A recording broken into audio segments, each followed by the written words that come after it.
Not something I often think about, and much to my shame, I think everybody should. Um, Safety just seems to be part of the package, and the homeowner gets either an architect or a specialist person to represent them in the safety role, and the contractor has to do the same. Then there needs to be a safety plan, and tends to kind of fall into systems and routines and structures of safety on site, scaffolding and site cleanness and organisation and safety and hazard awareness. Vital parts of the industry. One that was pretty much non-existent 30, 40 years ago. So it's immeasurable. Maybe I will try and backtrack how many lives have been saved, but I've had my finger caught in a grinder, which is thankfully fine. It was already small. I don't know what it is, some genetic, but physically it's fine. Got a little top chipped off. Had accidents, had nails, stood on nails, fallen off a ladder. That wasn't any fun. So I have had accidents. Thankfully I'm still healthy and well. But the reality is, I went and did a safe pass recently, and I was about as interested in that about man the moon, and I was very, very, very fortunate.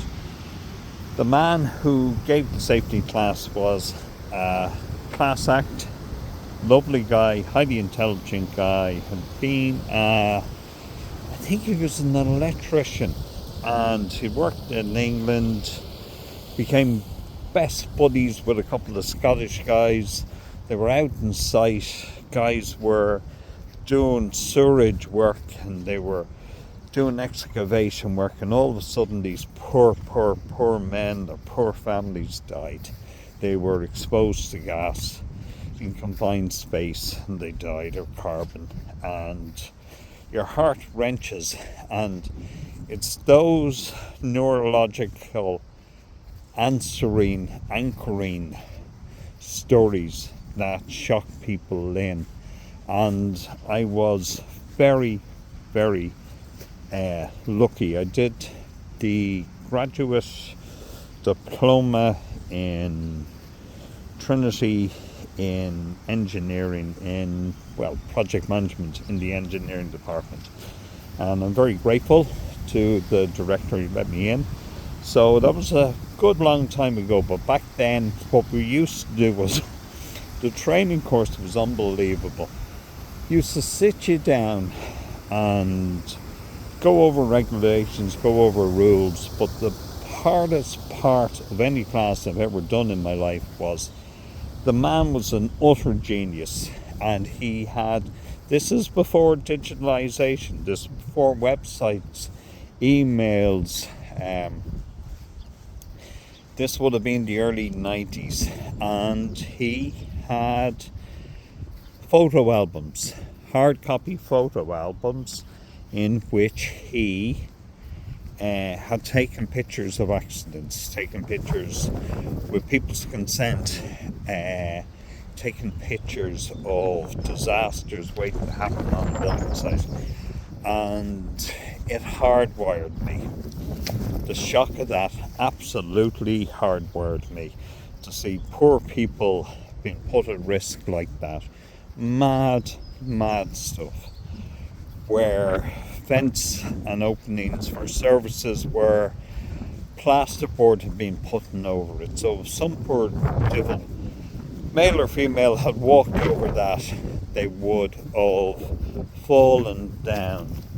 Rebars left untied, machinery left running, oil, gas not capped.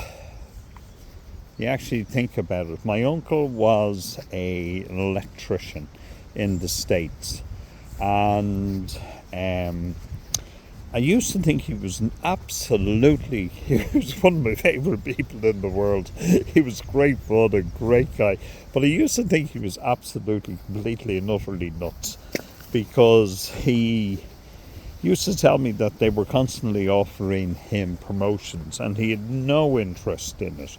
I was thinking, and I was looking at this through a young man's lenses, why doesn't he take the cash? And the reality was, didn't want for.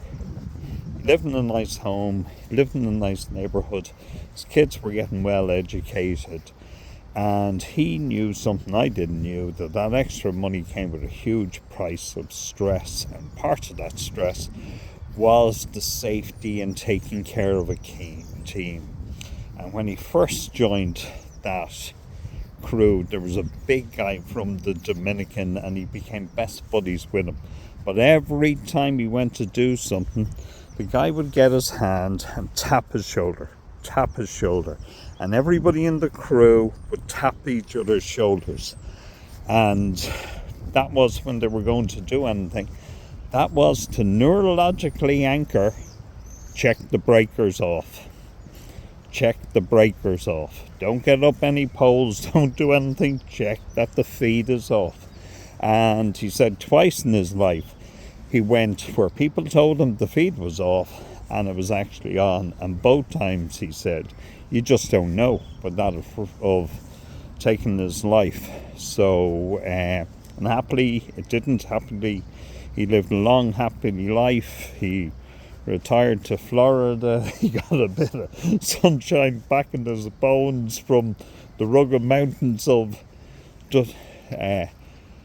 Bally Bay and Carrickmacross and Monaghan to the sandy beaches of Florida. He enjoyed every single second of his life, and he had a long life because somebody managed to neurologically anchor safety.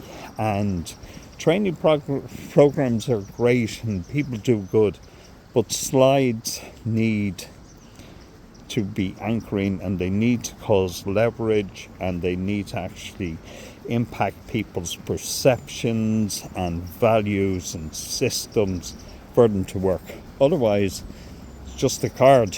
Otherwise, it's a safety pass, just things. So I felt one of those days when I actually left, thankfully passed the course. But I felt one of those days when I renewed my safety pass. I thought, wow, you lose touch of this. This is part of your role.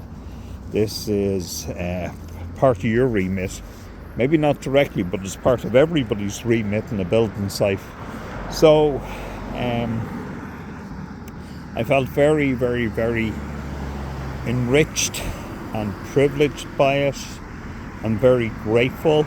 And it's a little bit like Hill Street Blues, an old cop movie. I think it was in the Bronx, and the guy would always say to everybody, "Be careful out there." And I always thought, Jenny Mac, where are they going out? Where are these cops going out to? What are they facing into? If their sergeant has to be profound and tell them to be careful with each other.